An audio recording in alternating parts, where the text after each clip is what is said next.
from he or she? Maybe she. Hi, Scott. Hello, everyone. Welcome to Awaken Hidden Truth with Scott Lemrell. I love to surprise Perry when the energy just gets to a certain point.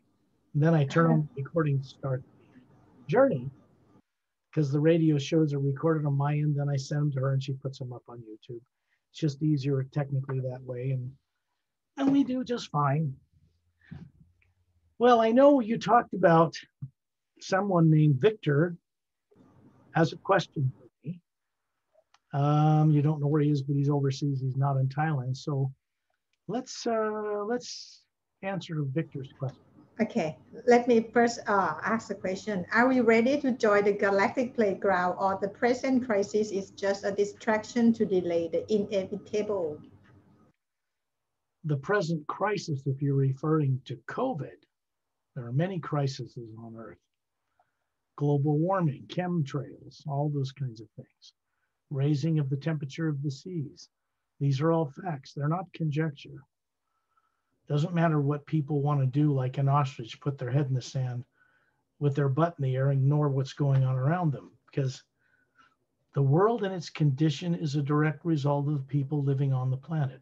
How they live, what they eat, what they slaughter to eat, what they raise to eat, how they drive, the planes they use, the fossil fuels, does without question affect their air, the quality of life, and everything else. It's common sense. I find that most people on Earth think they know what common sense is, but when you talk with them and see how they act, they don't know what it is. Because if they did, there wouldn't be a single person on this planet saying, there's no chemtrails up there, and you watch the jets spraying them. Or the oceans aren't raising in temperature, the ice caps aren't melting. And then you go look at National Geographic magazine. And you look at all the glaciers that were in that magazine 40 years ago. And you look at the same glaciers and they're gone. They're not there. They've melted. That's weather change. Now, I'm not saying weather change doesn't happen naturally, but toxins in the atmosphere prevent ultraviolet infrared from bouncing back into space, particularly CO2, which warms the planet. It changes weather patterns. It has to. It's inevitable. So to answer Victor's question, the present crisis isn't a distraction. It's part of compelling people to work together for the first time when they absolutely refuse to. How many governments? 50, 100, 1,000 governments on this planet? They don't work together. They're all out for themselves. They're out for my country versus your country.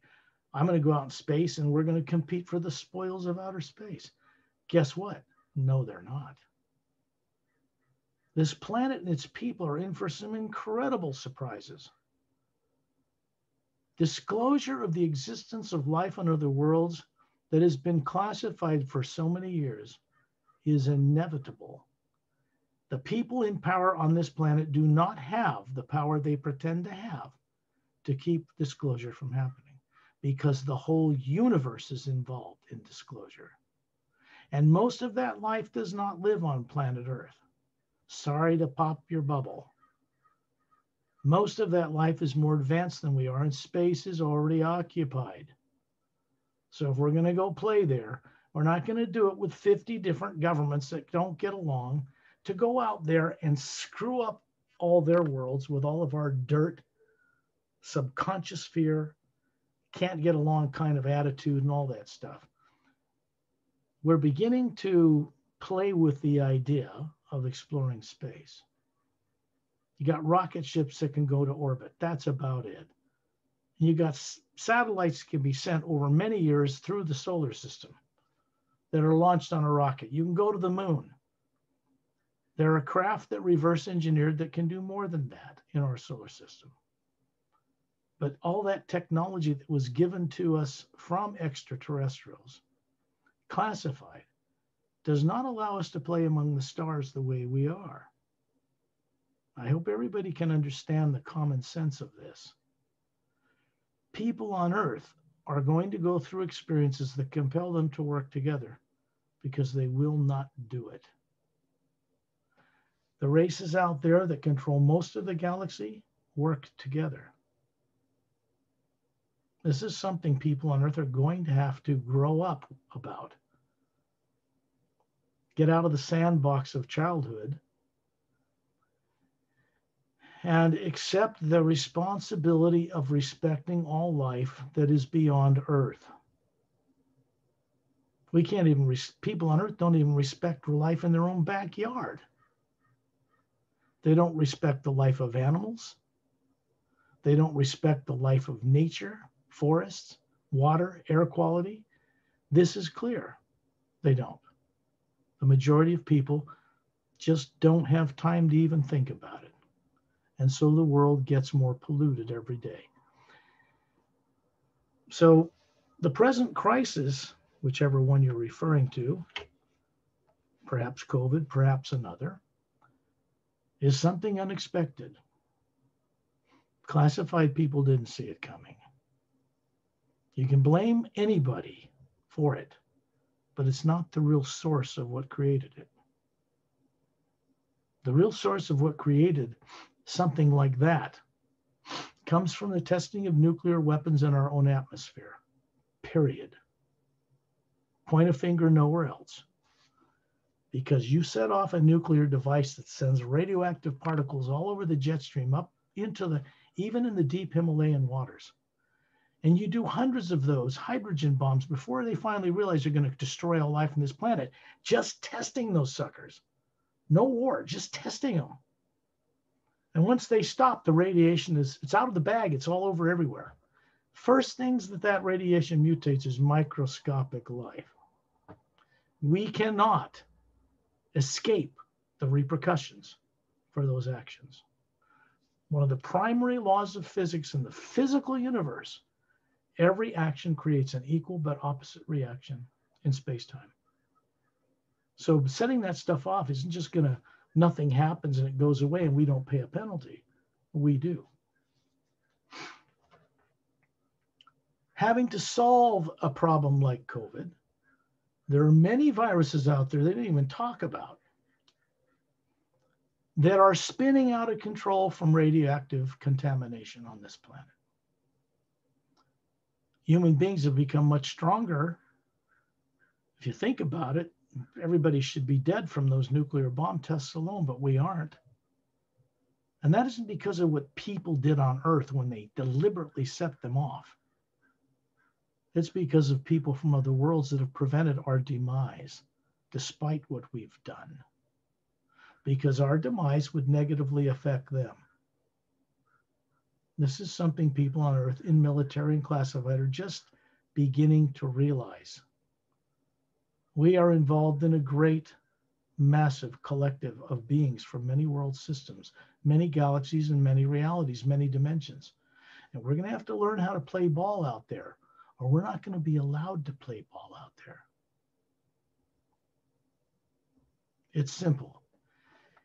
Think about the world, all the religions who don't get along, the governments who don't get along, deceptive, dishonest politicians, people that are in what they're doing for power, something they all know they can't keep for very long than one short lifetime and it's gone. They can't take any of it with them. They can't take their money with them. They can't take their Academy Awards with them. They can't take positions in power or corporations. It all is left behind when that body ceases to function. Now, people in other worlds that are more advanced understand this ahead of time before they decide to do something in space-time. Common sense. So to answer Victor's question, is it just a distraction? No, it's something we have to deal with or die. The whole planet would perish just from that if it isn't eradicated. Social distancing by itself will not do it. We know that. People can say whatever they want about it being a hoax, it's not real, it's this and that, and do it all they want. But many people died from it. And it's being eradicated. Not through normal inoculations, but through RNA-based inoculations. If people do their homework, they'll understand what that means. It's inevitable to have to do this or we would not survive. There'd be no workers for the elite, no workers to man the classified military bases. You see my point? It doesn't serve anybody. And that's just the tip of the iceberg. When people are compelled to work together for the common good of the whole planet, we begin to grow up enough to take our place among the stars. If we don't do that, then we're not going to be allowed to go outside this solar system. And it's quarantined by other more advanced races because we're dangerous. People on Earth cannot be trusted. They're going to try and take their political agendas and their religious agendas and their greed and their disrespect of life out there and expect to be treated with respect by other more advanced races. It's never going to happen. Not the way we are. So we have to change. And change is coming to this planet in most unexpected ways. COVID's just one example. People die anyway. They die of the flu or the cold or heart attack or whatever, cancer. But this little bugger is making people work together. Politics cannot be involved. The shots are being given to people at no charge. If anybody charges you for one, run like hell because there's something wrong with it and somebody's breaking the law and it's not correct. People are paying, governments are paying for this or they won't survive. It's important. You cannot contaminate an ocean. Put your plastic and your Coke bottle lids and just dump it all in there, have it wash up on shores in just massive quantities and say, we didn't do anything. It doesn't affect global warming. It doesn't affect world change. What? People don't have common sense. What we do, 7 billion people, yeah, there's more than they've ever told you because they can't count them all. In censuses, okay, when they take a census in different countries. You can't have that mass of human beings polluting the rivers and waters and oceans, eating and killing things all day long and living in that habit, life generation after generation, without affecting the entire atmosphere and quality of life here, because it does. It can't go into the future and play among the stars the way we are. People from other worlds know this quite well. People on Earth don't understand it yet. So they keep doing what they're doing, expecting miracles.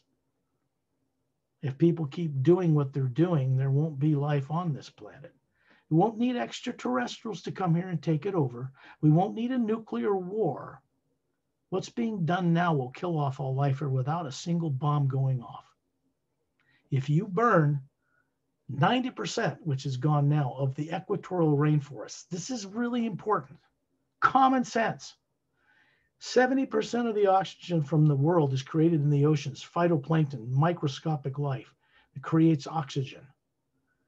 The plant life takes in the carbon dioxide we breathe out and turns it into oxygen. If you kill that off, you don't have a filter for what we breathe out. And everybody dies. If that life dies in the oceans, we all go. It's just that simple. People on Earth can't continue to do what they're doing the way they're doing it, misusing money, throwing trillions of dollars into the wrong direction every year to try to correct a problem that nuclear bomb testing created. What they should have done is put that money into how to neutralize imbalanced isotopes they created to make bomb-grade ore. Then we wouldn't have this problem. Everybody knows that type of energy is only destructive. It can't go out in space and be used to power warp-driven spaceships with radioactive warp cores, polluting the universe. Are you kidding? You really think races that get around the universe who don't use that kind of energy are going to tolerate us doing that? No. Of course they're not. If you were in their shoes, you wouldn't either. So I hope that answers Victor's question. more thoroughly than a simple, stupid answer might be to, it's a distraction. Get over it. No, there's a lot more to it than that. For people who have eyes and ears to see, they can see what is taking place behind the scenes on this planet that is not from this world. It's easier for people and will be easier for people on Earth to accept contact with other races here, coming here and landing, meeting people, when they realize that for the first time, none of them and no human being ever evolved on this planet in the first place.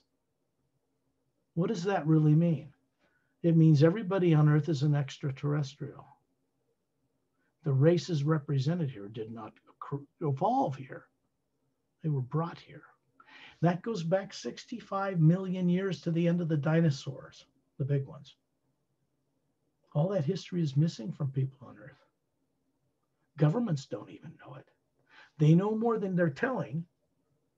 They know that there has been cultures here 100,000 years and prior cultures in the classified community because the poles would flip, and they know that's true, but they don't remember it personally. Races from the stars recorded it, all of it. So if people on Earth want to really know what their history is, unfortunately, they're going to have to get off-world with those guys and look at some of their recordings to understand what really happened. The technology to do that is old, ancient among the stars. It's not new. Cures for cancer, not new. Killing off microbial life that competes with human beings because it's no longer necessary is not new. Why should we allow bacteria to live and breathe in our atmosphere that competes with human beings? Ignorance. Lack of putting money in the right place to solve these problems and putting it in all the wrong places. When government people, classified people, make decisions based on their own fear, fear is negative. They'll stick money into a wrong direction because it's based on an inspiration subconsciously that's negative. It will have negative repercussions in space-time. It is mandatory. And then when that backfires, they throw more money at that to fix it another way, based on fear. Beings cannot make correct creative decisions about fixing the world when they base them on fear because it's negative in nature. So whatever they do that way is going to have negative repercussions on the planet, things they don't expect. And this is just common sense to people from other worlds who've learned this lesson. The energy out in space between all worlds, what they used to call dark matter, all that black void out there between the Earth, the moon, the sun, the stars, the galaxies, and all the dimensions is huge compared to the little galaxies that float in it. That energy is living energy. It's conscious. Some quantum physicists, maybe some astrophysicists, maybe some of those people have coined the phrase 0 point or toroidal energy to describe what people call divine spirit. It's not something to pray to. It's something to co-create with the imagination, because what it does is operate as a power that brings things into manifestation we imagine, good and bad, or both. The real training on this planet to correct it should be about teaching children and adults to only use their creative imagination in one uplifting, constructive way for the benefit of all life everywhere. If we want to play among the stars, those people are going to want to know we can respect them. People on Earth can't even respect each other, much less one country or one religion to another. The religions that are represented on this planet do not exist anywhere outside of this planet, all the trillions of worlds out there. They aren't called by the name of religions or called on Earth. People on Earth are going to have to confront this one day. Doesn't mean they can have to stop believing what they believe. It means a real experiential life needs to be put into those religions so it becomes experiential, not just faith. Faith is a good place to start, a terrible place to end up because it keeps people ignorant. It should lead to experience. If it's a good faith, it should lead to experience. Now, I only mention this in a general sense on this radio show because no one else is.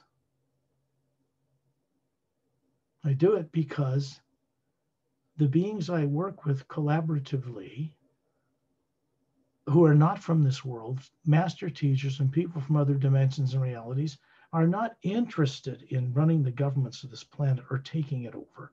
That's absurd. They could care less about that. That's not their motivation. They would like us to grow up, be free of subconscious fears that drive the decision making on this planet, and then take our place among the stars with them, in which case the technology, cures for cancer, understanding the genomes on the DNA as switches would be provided for us at no cost or charge. The more advanced races don't even use money. It's illegal. Think about that. People say, well, how do they trade? What are they? They're thinking like an Earth person. No, that kind of thing was given up a long time ago because it's destructive, competitive.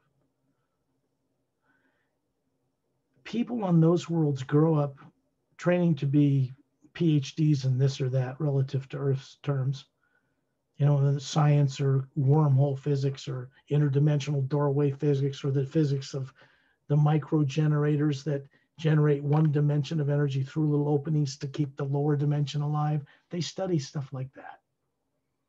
And they study that there are certain types of beings that monitor those doorways.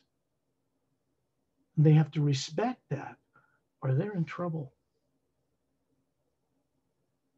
The energy that's out there that all these galaxies float in is not a void. It's packed full of an energy that is not nuclear or atomic in nature. That means it's finer than behind molecules and electrons and protons and atoms and quarks and whatever you want to call it. That energy is the energy of the universe. We're supposed to learn how to co-create with it properly. You want to get around the speed of light?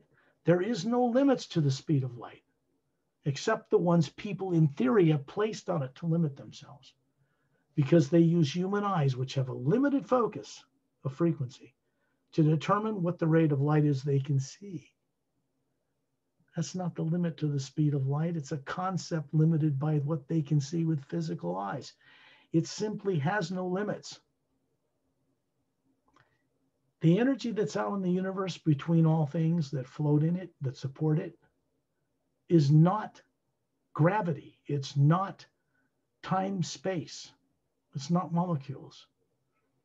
It's an energy that exists all the way through other dimensions and other realities and supports all of it. Duh.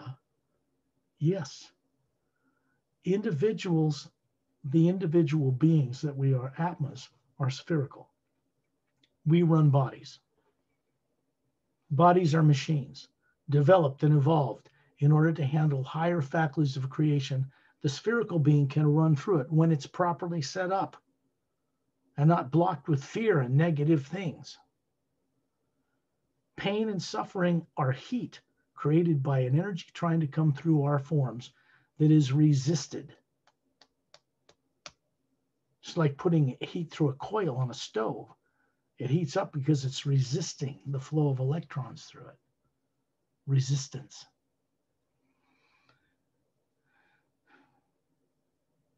If we want to go faster than the speed of light or understand how to circumnavigate 144 parallel dimensions of the physical universe, then we have to understand how to work with beings who know how to do it, who respect all life, and who know how to respect and work with that energy. This whole thing people have acquired in the last 60 or 70 years about anti-gravity and all this didn't get invented on this planet by anybody's ego here. It was given to us, provided from outside one way or another. The understanding of it, even the basic elemental understandings of it, were provided. We didn't create them. Our scientists did not create them. Understanding how that one energy works is not created by scientists on Earth. They have to be humble enough to learn how to work with it. It's common sense. Okay. So when we talk about disclosure, we talk about something that's been decided to happen for this Earth from hundreds of millions of other world systems. Earth can no longer play the game it's playing and standing in the way of all that, and then expect to go out and play among the stars with them. Isn't going to happen ever that way. I would have to say that the more evolved, awakening people in the highly classified community on this planet have been told by friends I know in no uncertain terms that they're going to have to disclose to the people of this planet full disclosure of the existence of extraterrestrial life. If they want to play among the stars, it is required. I'll leave people with that to ponder that a little bit, because they already know it anyway. People on Earth, the mass of people, are kept in the dark. They don't know. And that's destructive. Why? Because lying and deception and dishonor, I don't care if you call it classified and good for your country, is destructive in nature. Why? Because it's negative. It's negative. The imagination and emotion that goes with deception, dishonesty is negative. The people doing it suffer. Their families suffer. They die of cancer. They don't, extraterrestrial technology is not going to save them forever either. Because it's the repercussions for what we do. That one energy is giving us how we imagine, right back in our own faces. And we can't escape it. We can learn from it, acknowledge it, understand it, stop doing what we're doing, and ask for the assistance of a vast organization of world systems to come here and help us fix this place. Because I can tell you the people on Earth right now running it don't have a clue how to save it in time. They don't even know how to disclose fully. They're afraid of saving their own asses. And they've also been told they're going to get the help to disclose safely without destruction. No one's going to be shot or harmed or any of that stuff. They are going to have to make this transition. This world is at that critical point. It makes the transition or life ends here. If life ends here, people will have to reincarnate in some other world somewhere else till this place sorts itself out. And it's happened many times on this planet already. It's not new. Does that answer Victor's question? Long answer, but yes. But there's a lot more to that answer than just what he asked. So we want to make it of benefit. And answering a question should be enlightening and of benefit. I'm not here to entertain people and feed them data. They'll never learn anything from data or even know the experience of what I'm saying unless they experience it for themselves. My work is about providing the framework and the assistance from people from elsewhere, not on Earth, so people can recover who they are, that they've been made to forget. Most people on Earth don't know what soul is. They don't even know that it has a structure or what it looks like. They have a vague image that it's like an astral body that's kind of sparkly, but it looks like this body. No, that's not who you are. Worlds and planets and suns and moons and stars are round. They're round that make up a galaxy, which is flat with a big bulge in the center. They're round because they're made in the image of their creators or the creator. The Atma is spherical. It is energy, but not nuclear. Get it? People are capable of understanding this because they are one of these, but they don't dare say so. And they're afraid to remember what they really are because they've lived so long in false security that living in a body in unconsciousness is some kind of security blanket. It isn't. The body will drop out from under any Atma when it's worn out. Then the being's floating there going, what happened? Oh, my body's dead. Oh, wait a minute, I'm talking to myself. I'm still alive. And then they will go on a world or reincarnate according to what they took with them when they died. Fear of death, uh, fear of whether the religion is really right. Are they really going to be saved? They have all these doubts. They take that with them, not any of the materialistic things. They take the consciousness they have when they die with them. And that draws to them the circumstances of their next, usually unconscious incarnation in another body with no memory. We want to break that cycle. We want to end that kind of, well, it's quite silly, really, isn't it? Nobody wants to live that way that's in their right mind. Bodies are devices that beings run, not the other way around. A brain and a body does not run itself. A body doesn't come out of a woman and start breathing in and run itself. No. Something else runs it when it's capable of being run. This is something that's so easy. People start to get it. They begin to remember. They begin to recall things they were made to forget. Some of the things I say later on go, geez, now I understand what he's talking about, because they've changed. They know more now. The brain, people on Earth, statistically, it is put out to the world's populace that they use 6 to 10% of 100% developed brain. Does that make any sense to anyone? Why would a being only use 6 to 10% of 100% brain unless something happened to make them only use that much? Like they don't know they can use the other part. They don't know about the higher faculties of being. They don't know that they are a being making that body work.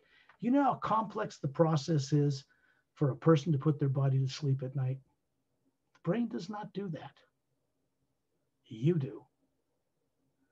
It creates in the pineal gland, the center of the brain, secretes serotonin, melatonin. These things are made to put the body on automatic while you go out every night. Just like you do finally at the death of the body.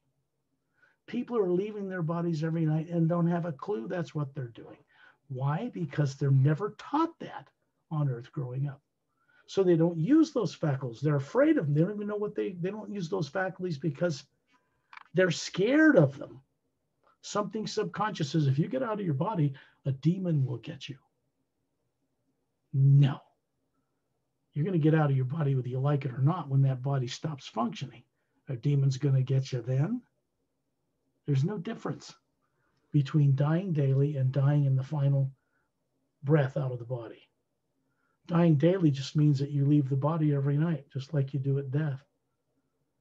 An awakened person is aware of what they're doing when they come back to that body in the morning and wake it up, because they've been trained to download that information to a brain that doesn't have it. Didn't learn it on Earth growing up. It's not in here. That's really important. The reason I share it and say it this way is because when the words are said, it's a telepathic function that I'm working with. So I'm not really addressing the physical bodies of people. I'm addressing the round spherical being running that body that doesn't remember that's what it is. And I know full well it's capable of remembering that, even if it doesn't believe it, because it isn't a limited brain and body from one lifetime. Never was, never will be. That's enough on that. But it's said because it needs to be said. It's put out so that people who have a genuine desire to become enlightened or free of fear, let's put it that way. If there's only one thing you ever have to give up in a lifetime that matters, it's fear. Fear is an artificially created negative subconscious implant emotion. It's not a natural part of being. The spherical part, the soul. And beings need to wake up enough to stop giving that kind of thing energy, because it'll go out to that omnipresent energy out there in space and tell it what to create for you. That is a co-creator, that energy. Very important to know that. Things change when people become aware of that. Okay, Perry, any other questions? Well, did you have any particular place you would like us to take Um, people on a journey Scott, on a body? Yeah. Scott, I like to say this for people when you say to control the fear. It's like we understand that, but to really know how to control, that is the part that we have to work on, which is not that easy. But I'm still working on that. But I understand better and better. So I would tell people that listen to you, go on journey, read your books. It's very, very helpful. Yeah, I think if they read the Sayre's agenda was published on this earth to provide a doorway for people to discover deliberately hidden truth in their own being.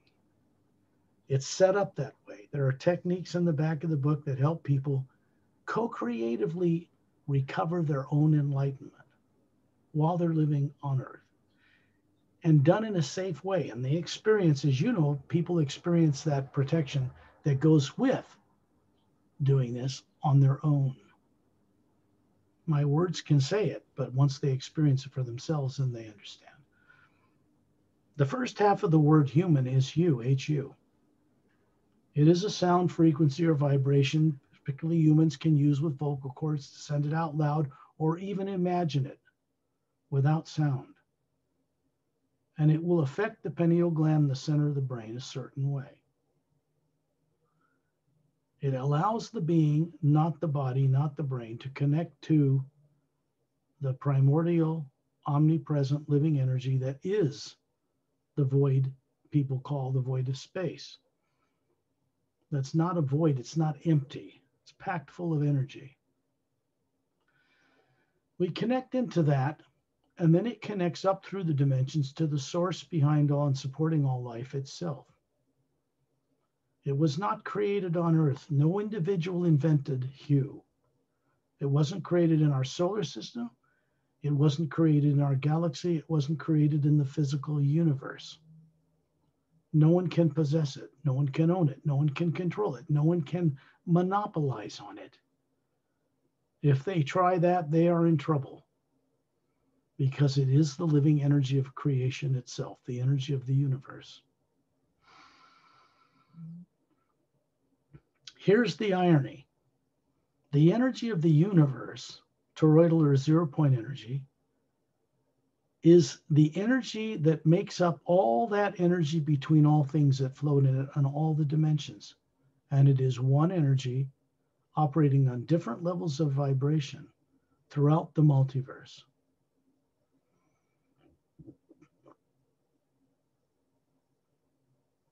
In quantum physics and string theory, and those kinds of things, the basic understanding, mathematically anyway, is that there are at least 11 other dimensions. They know there are other dimensions, they just don't know how to get to them. The individual being, when operating outside of the body, as it does every night when it puts the body to sleep, can know things in the universe because it is comprised of the same energy. It is non-nuclear, non-atomic, and it cannot be destroyed by nuclear and atomic things. Bodies can be blown apart or drop out from under a being, but the being remains. It makes sense that for a planet like Earth to take its place among the stars, that everybody on Earth would have to openly know about the existence, the vast nature of the existence of extraterrestrial life and the technologies they know how to utilize. The spirituality of their understanding of the source beyond all life is much larger than people on Earth because they embrace a greater galaxy, greater multidimensional reality of what they call God. Their imagination and their upbringing allows them to perceive and work with much larger territories than the people on Earth are allowed to do right now.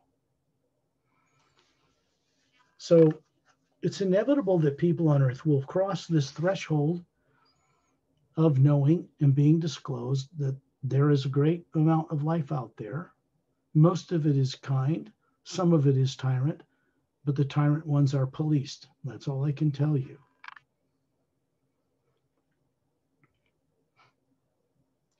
Words aren't the experience. Data is not an experience.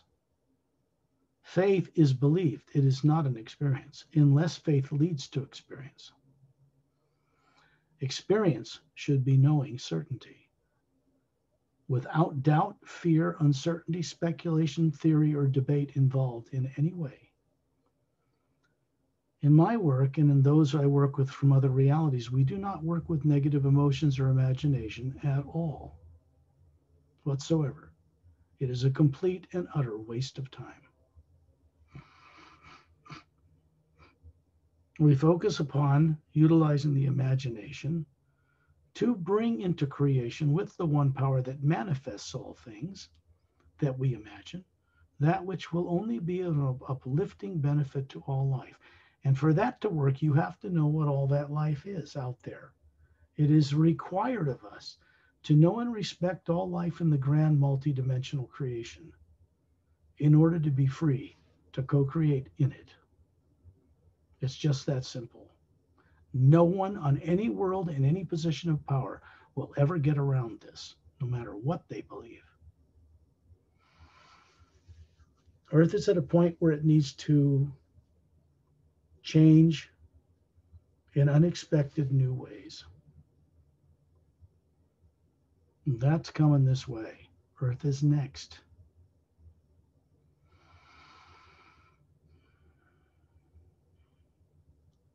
I begin to send out these tones to assist others to go out of their body while they're listening to my voice. It is not psychic. Psychic energies have positive and negative streams running through them. It goes up, it goes down like a wave. Sometimes you're here, it's positive. Sometimes you're here, it's negative. Then it's positive. We don't work with the frequencies of time and space. We work with the energy that's behind it. That is one pure positive energy. It doesn't do this.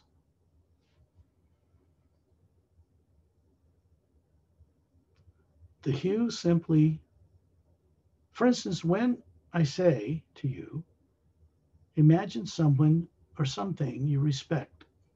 You're grateful it's in your life, a person, place, or thing. It means something that makes you smile inside because it's constructive, it's uplifting, it's positive. And this begins a process. As I begin to work with the tones I'm going to send out on different pitch levels to get your physical body to go into the trance state we call sleep. We call it a trance state because the body is put on automatic and no one is home. The being, you, the spherical being, leaves that body behind, running it on automatic, telepathically from a distance. It is a connection to the pineal gland of the brain of that body to keep it breathing, heart working, blood circulating while you're out. That's why when someone's in a deep sleep, there's no one there. You have to shock the being back to the body and get them to run it for there to be intelligence expressed through the mouth, the eyes, or the form itself. The kind of energy connection from the being to the body that we're talking about is not a golden cord or a silver cord or an astral cord that can be cut. Those are only connections between one physical body you're running on the astral plane, that's your major division up, and the one you're running on the physical plane on Earth. Most people don't remember they're even running more than one body on different dimensions. They've been made to forget that long ago. Which is just saying that this is all recoverable. Under the right conditions, people can recall and recover who they are as a being that isn't a body, never was, and what their co-creative destiny or purpose is with the source behind all life.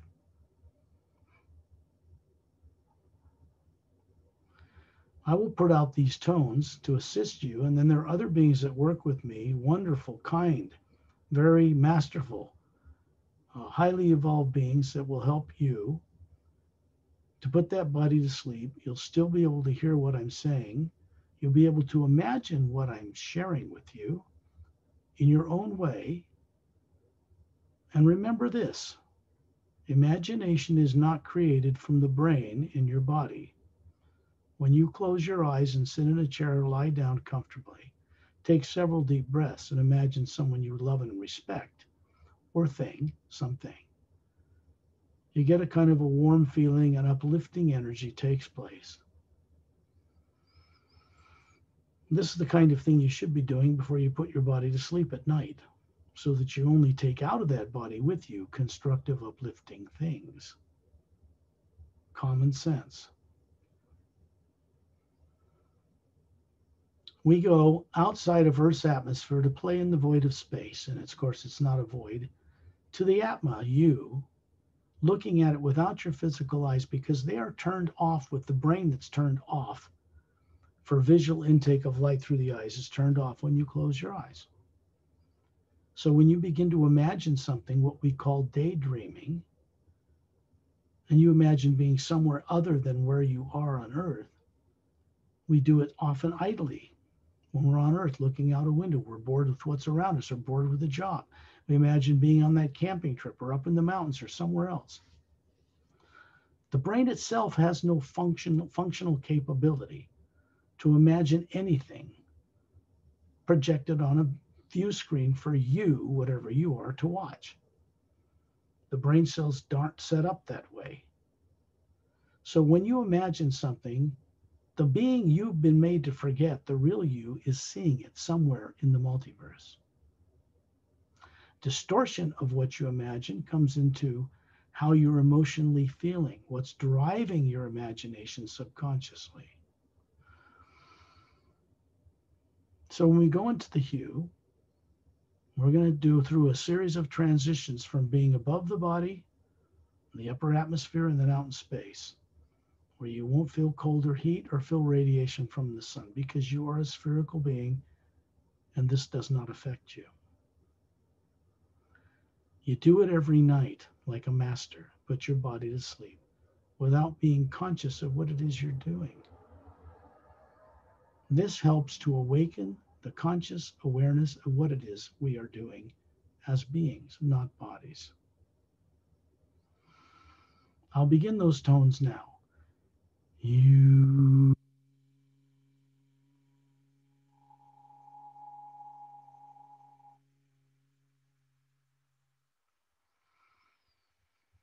You.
You.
What is being done here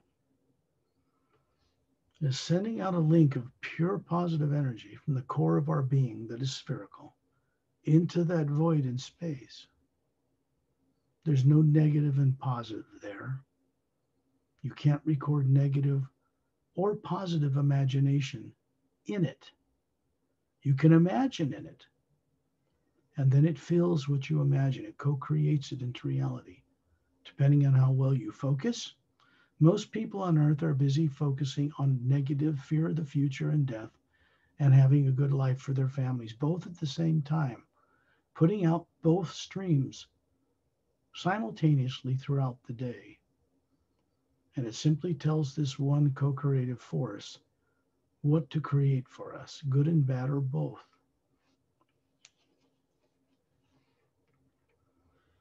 The training in all of this is to understand the need to only selectively, consciously imagine that which will be of benefit to all life, including your own. This is not taught to people on earth, so they're not accustomed to it. They think it's so difficult to understand this, and yet once they knew it well. The knowing of this is still contained within the spherical nature of our being, and it's been long forgotten, suppressed through terror, fear, other lifetimes, tyrant ETs, some point in other lives, and many wonderful experiences in other existences as well. Make up, in part, the influences that determine what we consciously choose to imagine every day.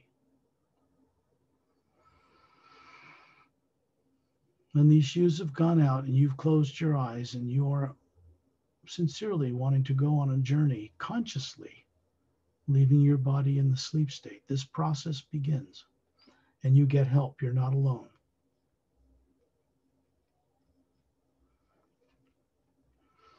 One of the things that friends I work with from other worlds and other realities do is make sure that when you leave your body, which you're about to do, that the negative emotions and imaginations are turned off and put to sleep with the sleeping body.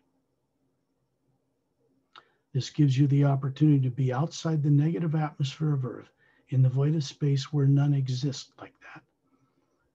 And you're free to expand and safely explore the nature of who you are as an Atma, the spherical being, and what the different faculties you have at your disposal and what they're used for, how to work with them, with that one energy that surrounds us. Wherever you are on Earth, imagine through just daydreaming, you do it all the time, that you are hovering near the ceiling, whatever you are, looking down on your body, which is peacefully in a sleep state. Meditation is only useful to calm the thoughts and emotions to a still point. Then it's important that we become dynamically active in our creative imagination so that this one energy behind all life knows where to take us, what to teach us because of what we imagine in it. This is how it really works.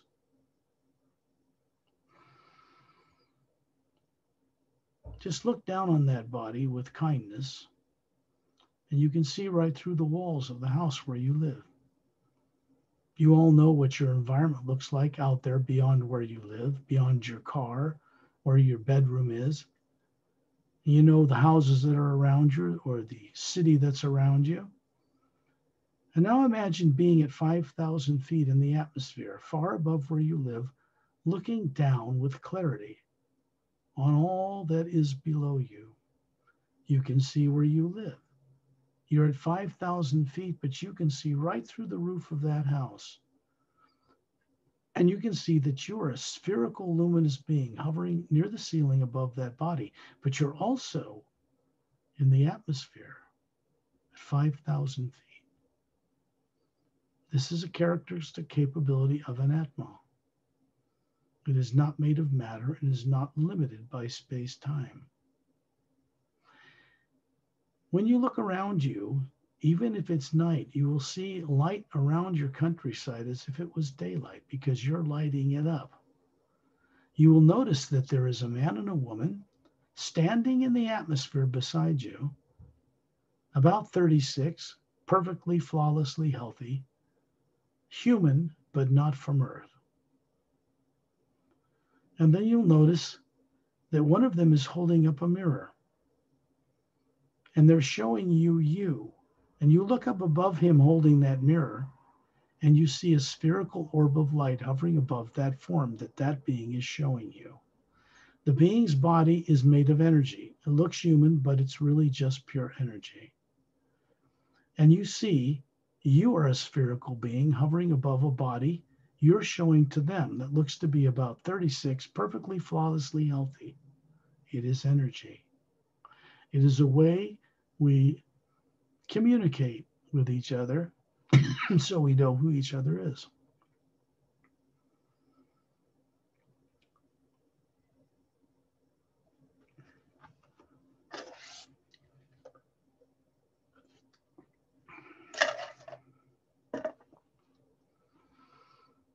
These beings are not from Earth.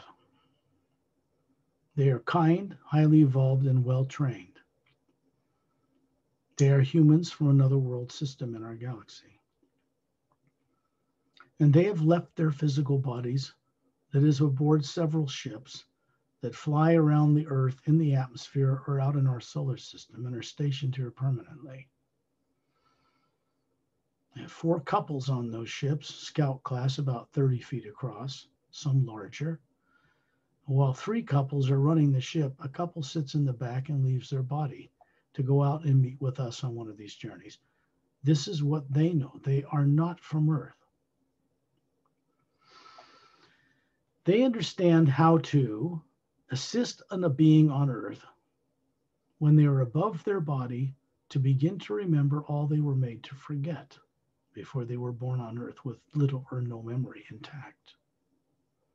It is a tight knot of fear and subconscious misdirection.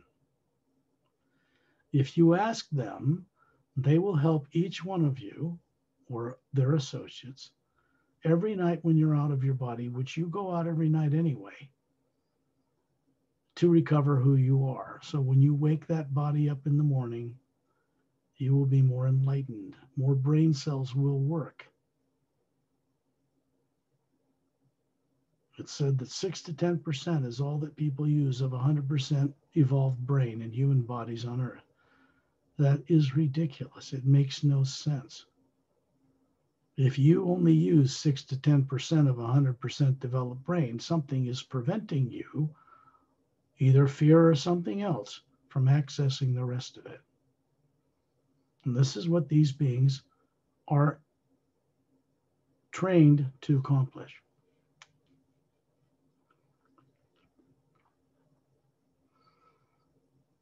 Imagine you are in outer space,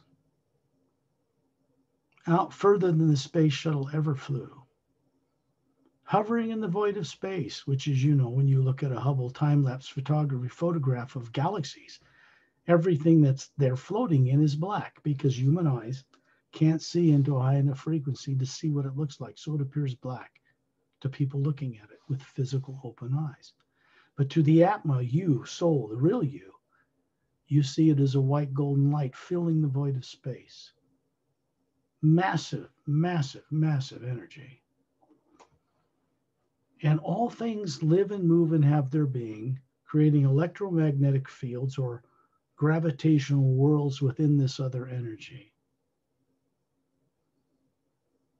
All beings in all creation on all levels have to deal with this one energy, this living force. It comes from a reality far above the void known to certain esoteric groups on Earth. And that void is there as a barrier between realities much higher and those which are part of what we call time and space, matter worlds.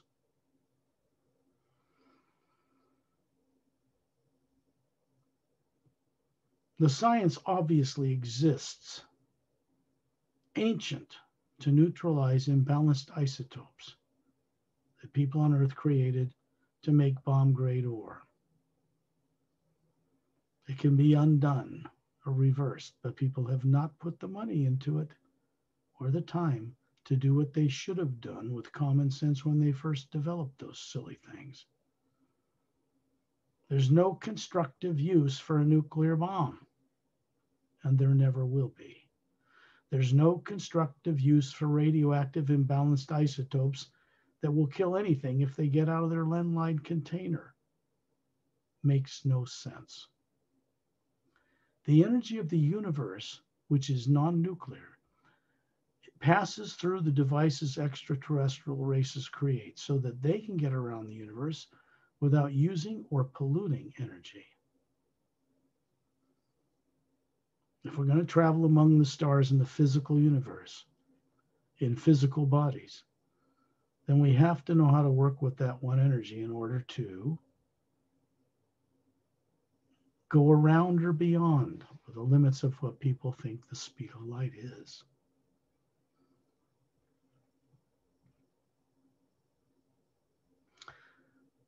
Here in space, you're just imagining this, stay dreaming. Remember, the brain and the body are asleep back on Earth. They do not have the ability to imagine anything.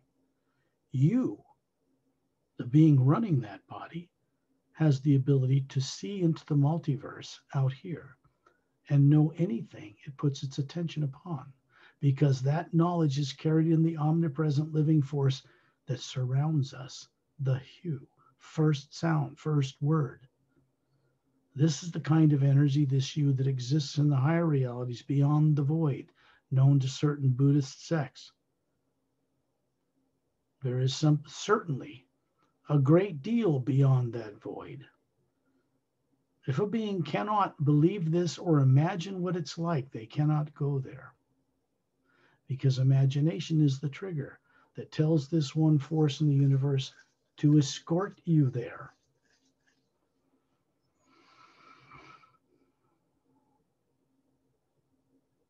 The more advanced the extraterrestrial race, the more they understand how to respect this one power and work with it. It's just this simple.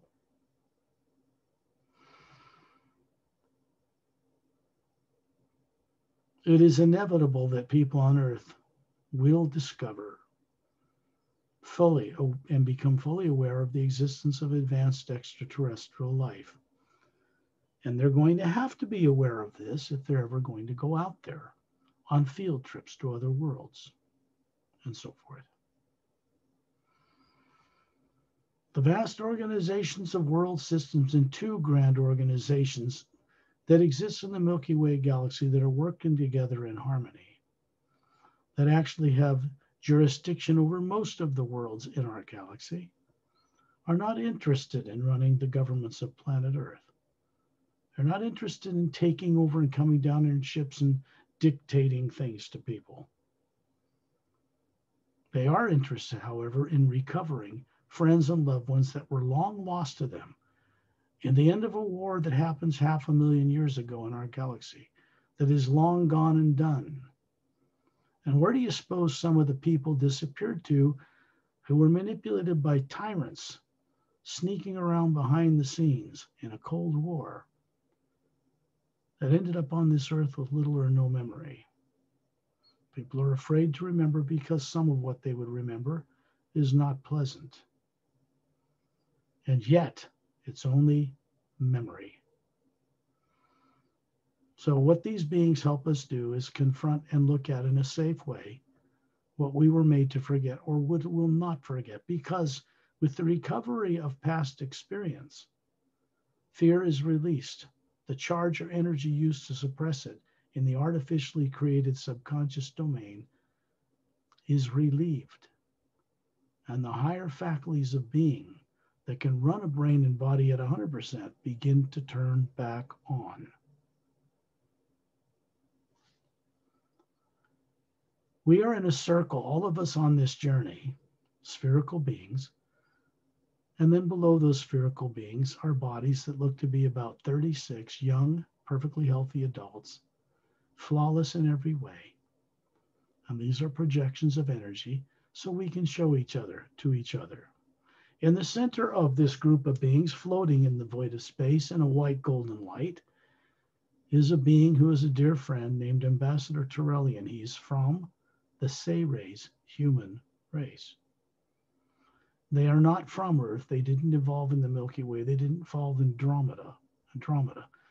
They evolved far out in the galaxies and long ago came here to experiment, to raise body forms into higher genetic capability like humans, so that fully aware Atmas could run higher faculties of creation through the brain and body they would take on in order to experience the dimensional level of the molecules where that body and what makes it up as atoms comes from.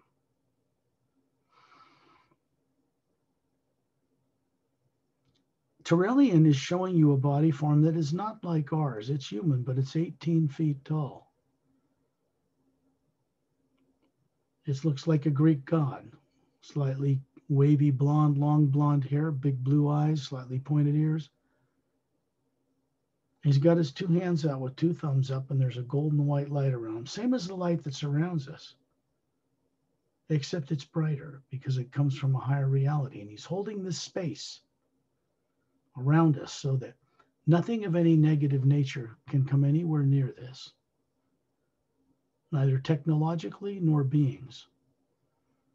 And this is to provide you all with a way to have a beginning recovery of what you are and what your purpose for existing is all about while you're here in this safe space.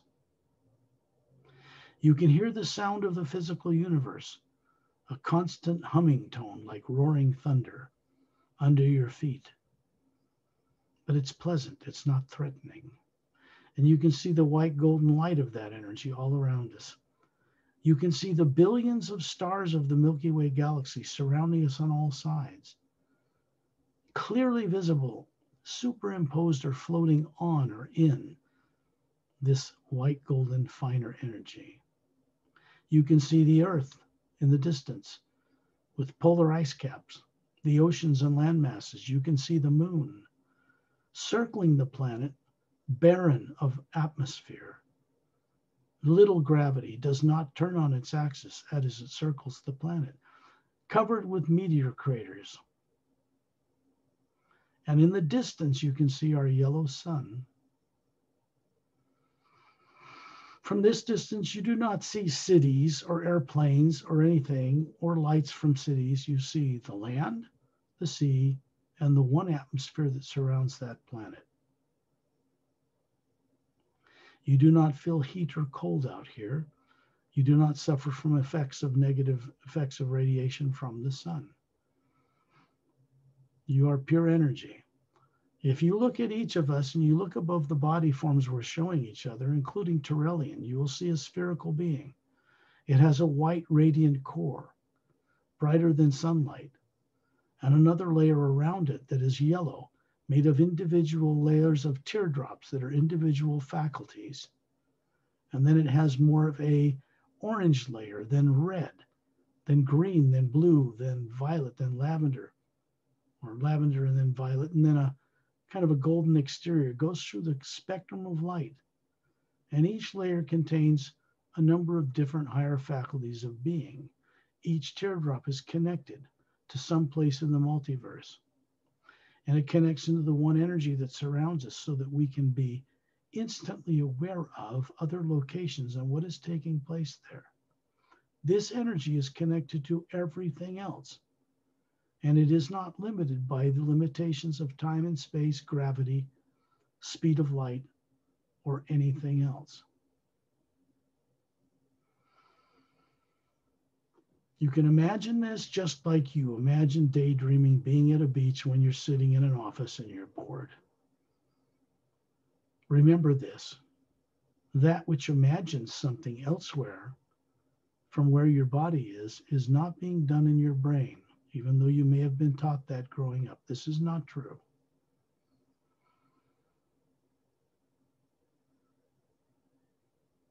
The creative imagination is not fantasy.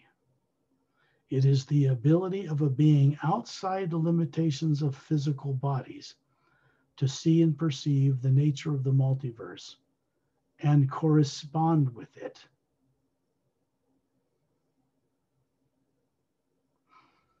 Do you remember I mentioned about a man and a woman standing beside you 5,000 feet in the atmosphere? They're here. And they're associates. Shantiel, Tonatiel, Dantiam, and Lamtiam are the names of two couples from a galactic alliance. It is not a federation. It is a galactic interdimensional alliance of free worlds. Why interdimensional? Because it is comprised of world systems in 144 parallel dimensions of the physical universe before it becomes the astral plane. This is creation you were never told about. This is creation you were made to forget all about it because of some fear or another in your own past. Here in space, there is no fear. No negative nature exists here around Turelian. I am standing beside him. You can see my body form looks to be about 36. He and I are very dear friends. He's more advanced than me. Turelian's body he's showing you was something that was immortalized. Their entire race did this over 1 billion years ago. They evolved and they have more strands of DNA in us, and they evolved to dematerialize that body, store the DNA pattern in one of the teardrops in their being, and when they need to use it for something like showing it to you here, or even manifesting a solid body on some planet for some purpose, they will draw energy from the surrounding hue, the omnipresent living energy around, and materialize a body around that DNA. This is just higher science. The Sayres race was responsible for bringing into existence most of the spacefaring races that exist in the Milky Way and other galaxies. Bipedal beings, not all human. And they were all brought up to a spacefaring capability, and then the Sayres retired from the scene to see what people would do with it. They've recently returned. Consider them higher co-creators with the source behind all life, and you will have an accurate understanding of who and what they are. The Sayres were responsible for seeding human, humanoid, and other life and spacefaring races, not only in the physical universe, but in the astral plane as well. They were the one race that had craft capable of traversing between the two. We don't even need craft anymore. Turelian is an ambassador not just to Earth, but to the Milky Way galaxy from the Sayres race. They work directly in harmony with a core group of council members that represent over 450 million spacefaring worlds that are contained in just a little under 1/2 of the Milky Way galaxy. And it is located on a planet near the core of the Milky Way galaxy. Not at the core, near it.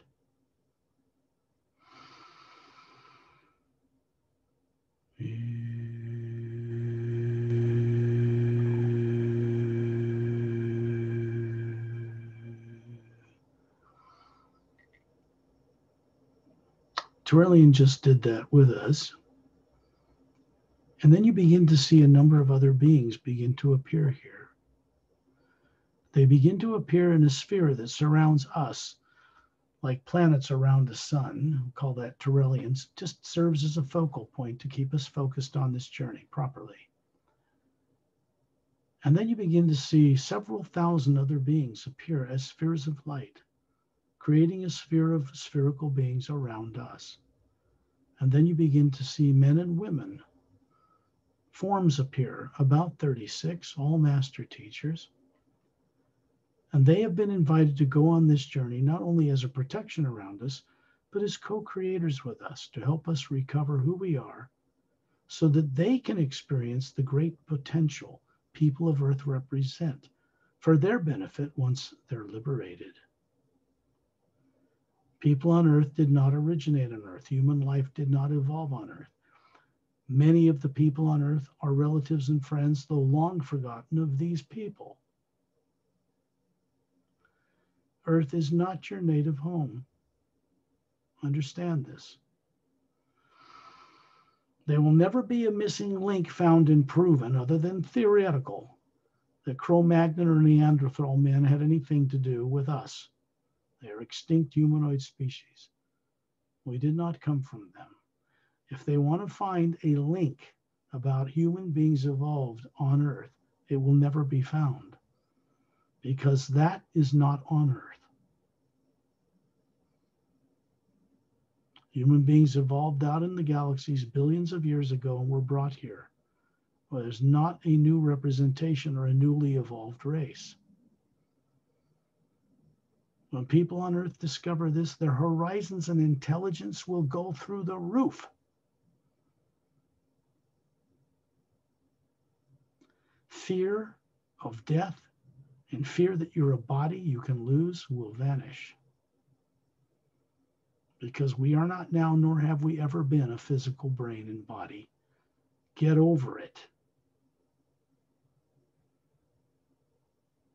If you want to know what people call the supreme being or the source behind all life, there is only one way to do that.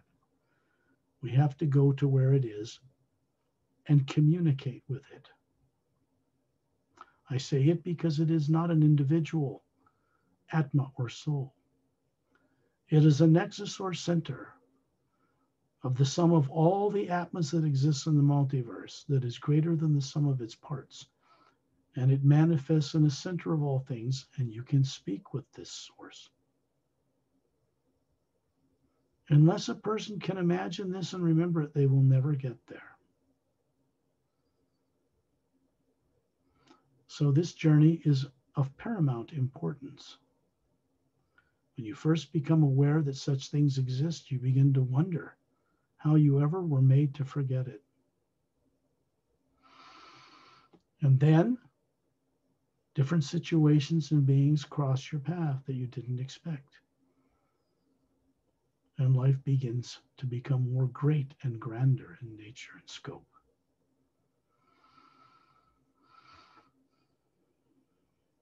Breathe in the white golden light that you think of as the void of space. You'll notice it moves right through the body form you're showing, right into the white core of your being, hovering above it, and then back through like a breath.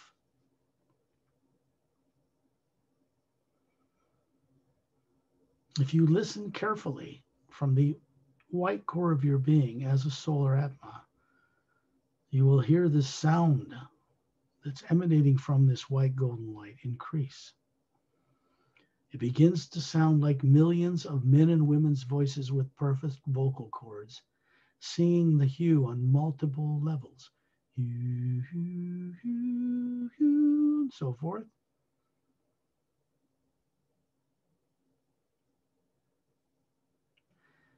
And as it becomes louder, it becomes a round, whole, solid, vibrant, uplifting tone, a hum.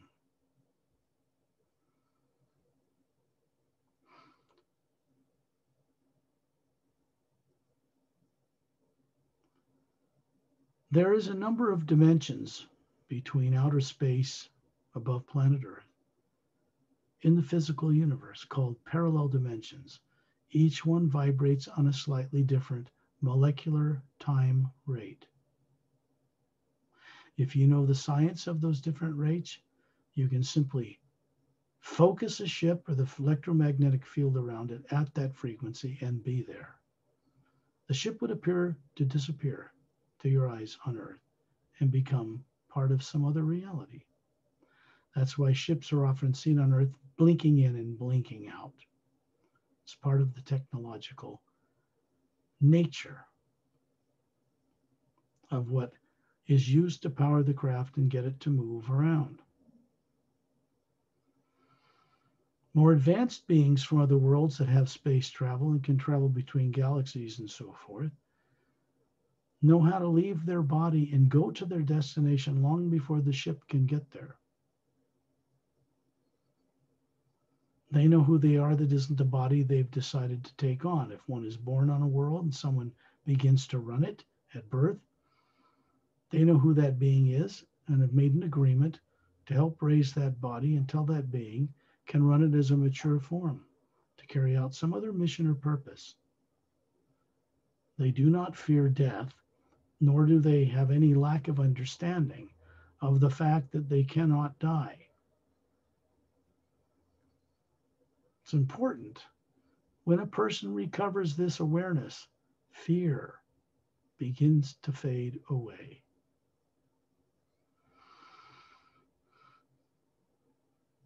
The next major division up from this 144 parallel dimensions, we're seeing only one, where Earth has polar ice caps. Now, as Turelian raises the vibration around us, all of you look surrounding him, and you can see the Earth change like the heat wave in a desert. And now you see an Earth, same place, but there's no polar ice caps. Oceans all around it, and a huge continent centered over the equator from the left to the right hemisphere. You can see right through the planet and see there's another continent on the other side, centered over the equator, 2/3 its size. You can see the moon, except this moon is completely covered in atmosphere, has no polar ice caps. There are lakes and rivers and rain clouds and dome cities on it. And it's turning on its axis as it moves around the planet Earth. This is the Earth as how it looks in the third higher parallel dimension of the physical universe from the Earth you're used to seeing. It's actually a material matter world. It's in a third higher parallel dimension of matter and space-time. There are training facilities in a location of a dome city at the base of a single snow-capped mountain, down near the southern polar region, about a third of the way up from the South Pole. And you can see a half-moon-shaped, luminous green beach from space. It's tropical, no polar ice caps. And then you look at this green glow and it draws you to it. And you find out that Turelian and this 2,000 group of beings surrounding us like a sphere of light are moving down through space into the atmosphere of that planet until we come to stop hovering above that half-moon shaped beach. Curves inward, inland, or back this way, I guess, from your point of view. And up to the right is inland a couple miles is a single snow-capped mountain. To the left on a lower plateau is a clear dome city covering a kind of metropolis, but it's not congested. There are 3 4-sided golden-sided quartz-capped pyramids to the left side, surrounding a long, curved, ivory-colored dome at their base. There's a luminous blue-green lake, an oval lake, and then out in the rest of the countryside, these little ivory-colored dome dwellings and little white marble pathways between them. The semicircular back of this dome city has a little miniature mountain range with waterfalls coming down it, put there for the aesthetic pleasure of the beings who work here. When you look at the single snow-capped mountain, you can see a waterfall cascading out of a oval cavern, 2/3 of the way towards the summit, dropping down a sheer cliff face in its luminous blue-green water because it is self-contained minerals that are luminous. It's disappearing in a blue-green forest that surrounds the backside of the dome. You can see this all hovering above this beach. You can see Turelian, 18 feet tall, standing up to his knees in the ocean offshore. He has his 2 thumbs up and the white golden light around them, and you can see the spherical being running that body above his head. He points to the sand. You look at it and you realize that you're looking down at your bare feet wiggling in this luminous green sand. Now, this is the physical form of energy you brought here to experience tactile sensation, to experience this higher parallel dimension. And you reach down and pull some of the sand up in your hand and you realize it's made of little round polished pure emerald crystals. They're glowing. You can feel an energy run down your hand, warm and soothing and cooling. and up through the top of your head, and you look up smiling, and it goes up as a beam into the white core of the spherical being you are hovering above it. And it goes out from the white core to the green layer, turns on some of those teardrops around there. This green energy is for recall and remembering. Lives and lifetimes and higher understanding you had in other times around the wheel of life, in other planets, in other dimensions, before you came to Earth, running a body with little or no memory intact. And then you realize you're standing in the curve of this beach with all the rest of us, myself, Perry, and many other people. And you look up and you see a sphere of 2,000 beings, like a planet, individual spheres that comprise it. And then you see 2,000 beings, bodies, men and women, beautiful, handsome, wiggling their toes in the sand along the beach, just like you are. Inland at the back of the curve of this curved beach, tropical paradise, you can see a brown moss-covered path that goes straight back through the jungle, parted, and you can see that it goes inland about 1.5 miles or 2, and there's a white marble floor clearing and a statue of a woman standing up in it. And the path continues, winding up the mountainside to the plateau to enter that domed city at its base.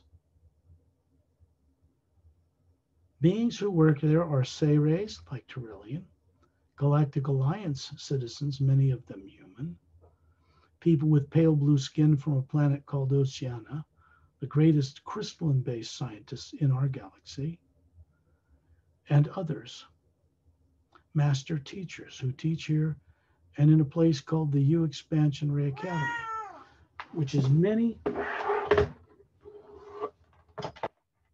dimensional planes far above the physical universe. We won't be going there on this journey. You're experiencing being above the earth and being in this parallel dimension, third one. The continent's name on that planet is Lemuria, or Mu. The continent on the other side is Atla, or Atlantis. And this planet Earth, the poles never flipped like they did in the planet Earth you're familiar with every 100,000 years. In recent years, certain types of beings have caused the flipping of planet Earth's poles to be permanently stopped, so that beings on Earth have a chance to evolve for millions instead of 100,000 when they're wiped out. When that happens, life has to be reseeded on this planet from other worlds. Most of the plant life and mammalian life is brought here. Most of it did not evolve on Earth either. The purpose of this journey and this green light is to help you recover your understanding that you once understood this long ago.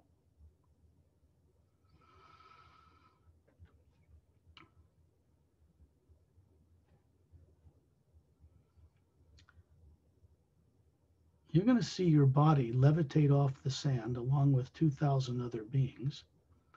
And you look up and see the spherical, the real being running these forms. And the bodies dissolve within the white core of the sphere, just like yours does. And then Tyrellian's body dissolves into the white core of his being, and he moves over the top of the jungle trees.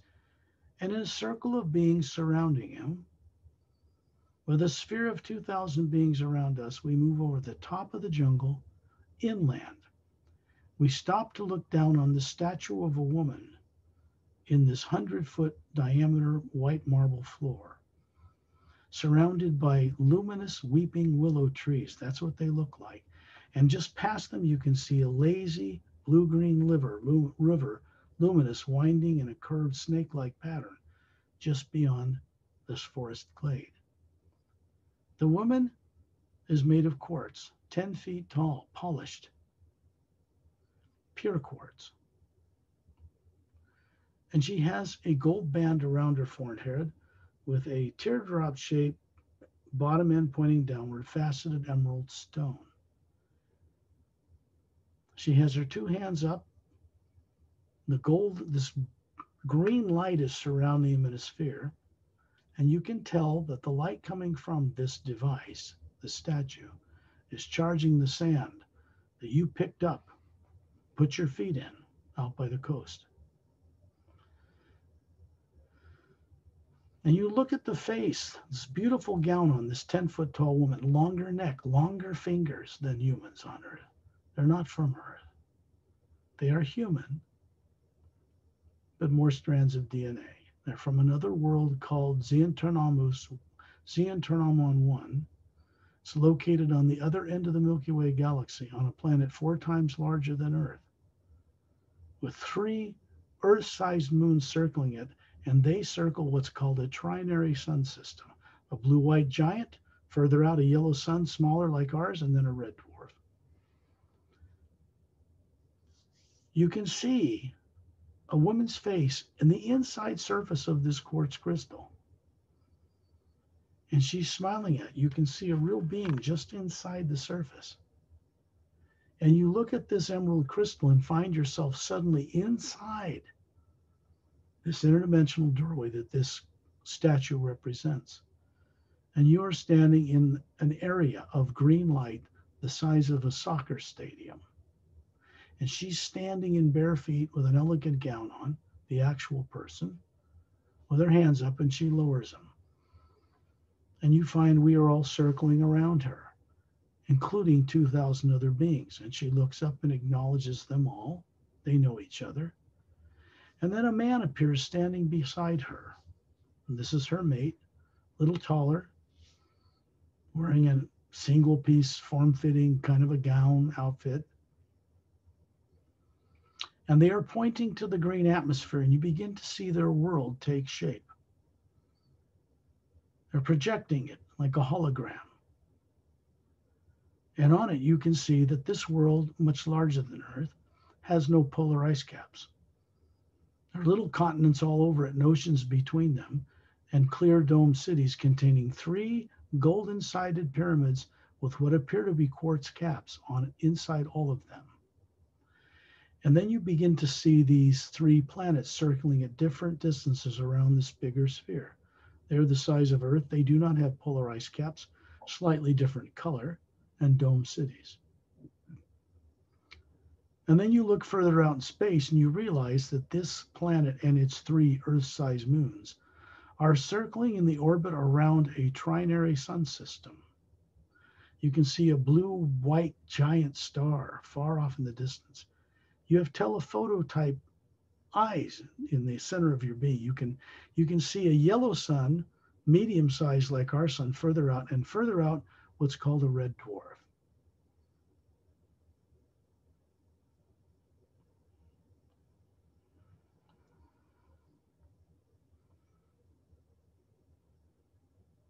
Their names are Donantalos and Freshun Muntus. Sounds almost Egyptian, but it isn't. In that part of the Milky Way galaxy, a little more than half, no war has occurred. The last war that happened in our galaxy happened 500,000 years ago in the other side, where Earth is, in what's known the Galactic Interdimensional Alliance of Free Worlds.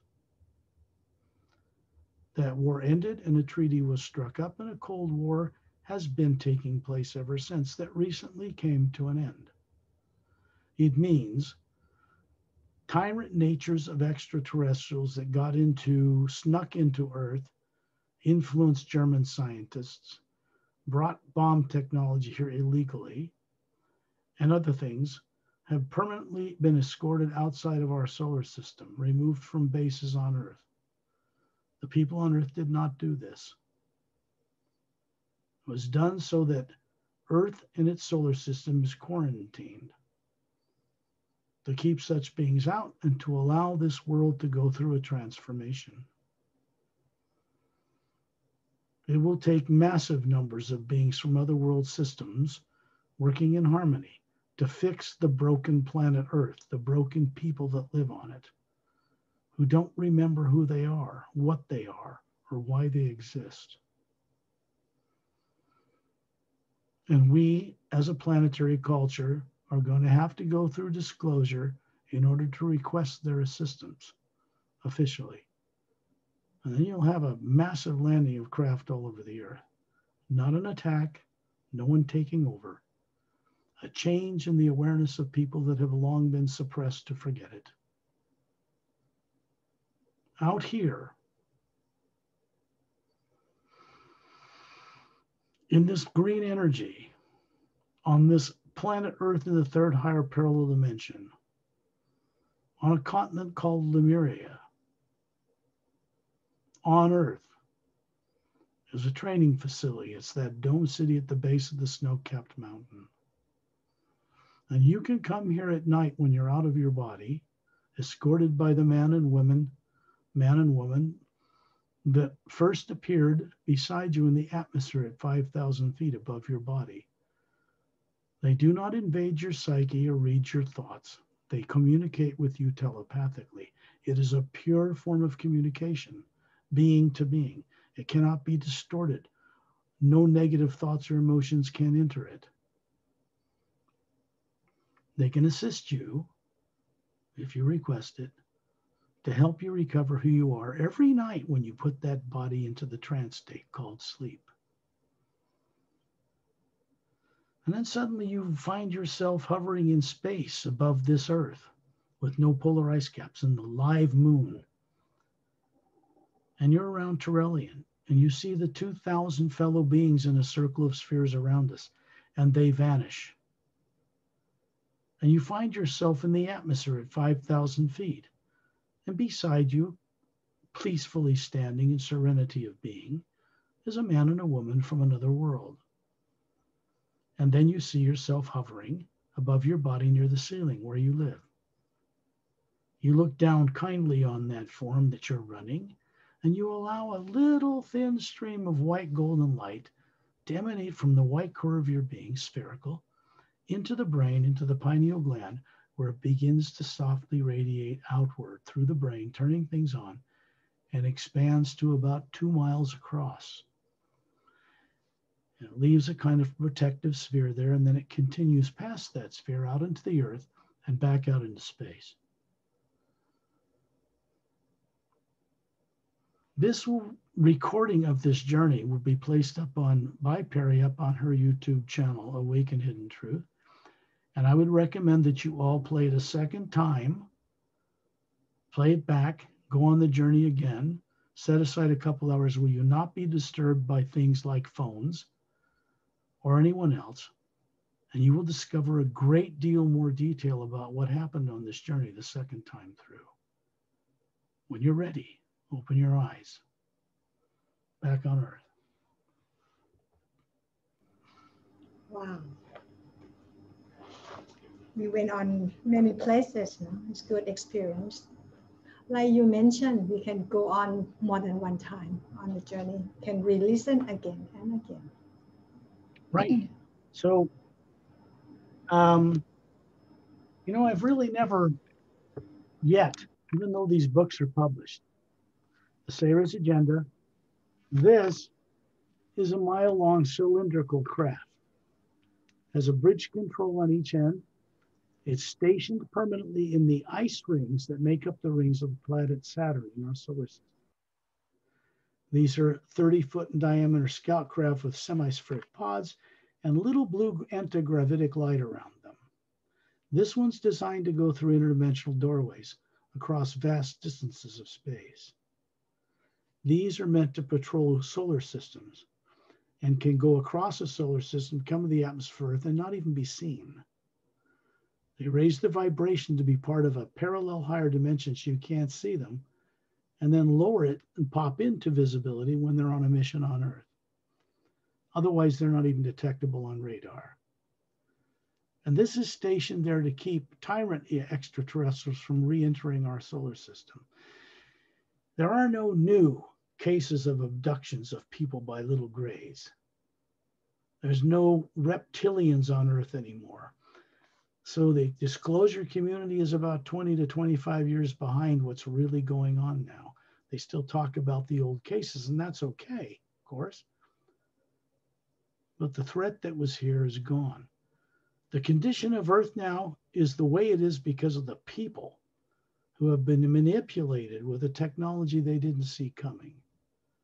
And that has to be corrected. This is more about what's taking place that never happened before out in our galaxy, that's changing the consciousness of people to get involved in liberating Earth, among other worlds. And it's headed our way. Earth is next. This is the techniques in the back of this book, Work with the You, will help people explore each of the prologue and all the chapters so they can begin to do their own work to co-creatively of their own free awakening free will. Remember. I'm not even sure where that book is now. Oh, there. I think it's under there. I don't know. Another book, wherever. Oh, there it is. Called The Emerald Doorway, is book one of the Parallel Time trilogy. There are 3 written. This one's published. I haven't officially spent money to promote these and the YouTube channel on the internet, but I'm about to do that for the first time after many years. This is a human male, a human female with pale blue skin, a master teacher named Ramu holding a crystal staff. It's made of quartz. It's glowing with gold light and has on top of it the symbol of like what is in later history, in ancient history, an Egyptian ankh, the oval hole in the center of an oval top. And he has just opened a doorway from the 5th reality above the void, and this being has come down to greet these people. This is his ship hovering stationary in space. These are lands that have formed after the poles flipped 100,000 years ago, destroying Lemuria on Earth. This is a being named Etta. He is silica-based from a planet called Oceania, far out in our galaxy, in the 3rd higher parallel dimension. He's not from Earth, but he's a Caucasian human male. She's got blue skin. She's from his planet as well. These 3, in this experience in this book, are being introduced to this. And in the book, it's called the Ancient One, but what it represents is the source behind all life. What they don't know yet is one of these is hovering above their head, because that's really what they are on a smaller scale. So this is the revelation more about hidden history with extraterrestrial involvement in Earth's more ancient past. There are over 30 illustrations in the book of characters and scenes, so it'll be very visual for you. And you can get those by going to paralleltime.com, my website, or just go to Amazon or iTunes or iBooks or eBooks or wherever you go, and you can get them. They're made available, so they're print on demand through either Amazon or Ingram Spark, which distributes to bookstores around the world, so people can acquire them. I could never produce and send them all out myself anyway. So I want to leave you with that, Perry. Yes, I would say I highly recommend these 2 books, and to get your own direct experience and go on journey. You get a lot of benefits from reading these 2 books and go on journeys. I want to thank you again, Perry, as I always do, for you having the courage to do what no one else is doing on this planet. In that we're going on these journeys on a radio show that's designed to take people consciously beyond their bodies while their body sleeps. Something they do every night anyway. So thank you. Thank you to you too, Scott. I have changed this much because of you and many being friends. Thank you so much. You're welcome, but you've also changed because you were willing to co-create. That's something you did. I'm just here. Okay, so we see you again next time, Scott, and thank you for watching, everyone. Please thumb up, subscribe, and share if you think it's benefit others. See you next time. See you next time.